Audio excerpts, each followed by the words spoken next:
جب دشمنان اسلام آپ صلی اللہ علیہ وسلم کے خلاف پروپیگنڈا، سازش اور پلان تیار کرتے ہیں کہ کسی طریقے اس کی نبوت کو روکا جائے، اس کے مذہب کو اشاعت سے روک لیا جائے تاکہ یہ مذہب بڑھے نہ، آپ صلی اللہ علیہ وسلم کے خلاف دشمنان اسلام ایک اجلاس بلاتے ہیں، جس اجلاس کے اندر قریش کے بڑے بڑے سردار آتے ہیں۔ اس اجلاس کی صدارت ابلیس کرتا ہے آپ صلی اللہ علیہ وسلم کے خلاف۔ اب اجلاس شروع ہو جاتا ہے۔ اس اجلاس کے اندر اب مشاورت شروع ہے۔ پہلا مشورہ آتا ہے کہ اس کو کسی ایک جگہ پر قید کر دیا جائے۔ ابلیس اس مشورے کی تردید کر دیتا ہے، انکار کر دیتا ہے کہ اگر تم اس کو قید کر دو گے تو اس کے جو چاہنے اور ماننے والے صحابہ کرام ہیں وہ اپنی جان تو لگا دیں گے، اس کو آزاد کروا کے چھوڑیں گے۔ دشمن بھی مانتا اور جانتا ہے کہ آپ صلی اللہ علیہ وسلم کی خاطر صحابہ اپنی جان دے سکتے ہیں، اپنے حبیب کو قید ہونا برداشت نہیں کر سکتے۔ آپ صلی اللہ علیہ وسلم کے بارے میں دوسرا مشورہ کیا کہ اس کو جلا وطن ملک بدر کر دیا جائے، تو ابلیس نے اس مشورے کی بھی تردید کر دی، انکار کر دیا کہ اگر تم اس کو ملک بدر کرو گے تو اس کے کلام میں اتنی تاثیر ہے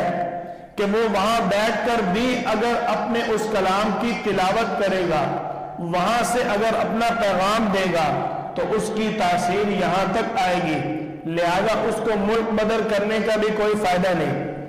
اسی اجلاس کے اندر ایک بدبخت جس کا نام عمر بن حشام، جس کو لقب آپ صلی اللہ علیہ وسلم نے ابو جہل کا دیا، یہ اپنے مشورہ کے ساتھ فیصلے کی تاکید بھی کرتا ہے۔ مشورہ کیا دے رہا ہے کہ میں تو کہتا ہوں کہ اس پیغمبر کو قتل کر دیا جائے کہ معاملہ صاف ہو جائے گا۔ جب اس نے یہ مشورہ دیا، ابلیس نے فوراً تاکید کر دی کہ اسی مشورے کو قبول کیا جائے، یہی مشورہ درست ہے۔ ادھر دشمنان اسلام آپ صلی اللہ علیہ وسلم کے خلاف سازش کر رہے تھے اور ادھر میرا اللہ اپنے حبیب صلی اللہ علیہ وسلم کے ساتھ تدبیر اختیار کر رہا تھا۔ ادھر دشمنان اسلام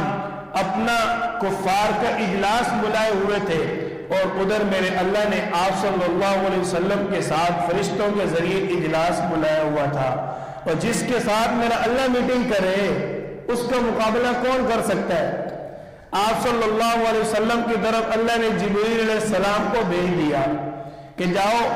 میرے حبیب کو جا کر اس بات سے باخبر کر دو، وَإِذْ يَمْكُرُ بِكَ الَّذِينَ كَفَرُوا لِيُثْبِتُوكَ أَوْ يَقْتُلُوكَ أَوْ يُخْرِجُوكَ وَيَمْكُرُونَ وَيَمْكُرُ اللَّهُ وَاللَّهُ خَيْرُ الْمَاكِرِينَ۔ اللہ تعالیٰ نے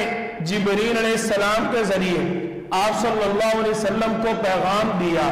کہ آپ کے بارے میں کفار کا یہ مشورہ چل رہا ہے کہ وہ آپ کو قید کر دیں یا آپ کو ملک بدر کر دیں یا پھر آپ کو قتل ہی کر ڈالیں۔ ادھر دشمنان اسلام کے اس پروپیگنڈے سے میرے اللہ نے اپنے حبیب کو آگاہ کیا، اور ساتھ ہی میرے اللہ نے آپ صلی اللہ علیہ وسلم کو تسلی بھی دی کہ وہ تو سازش تیار کر رہے ہیں،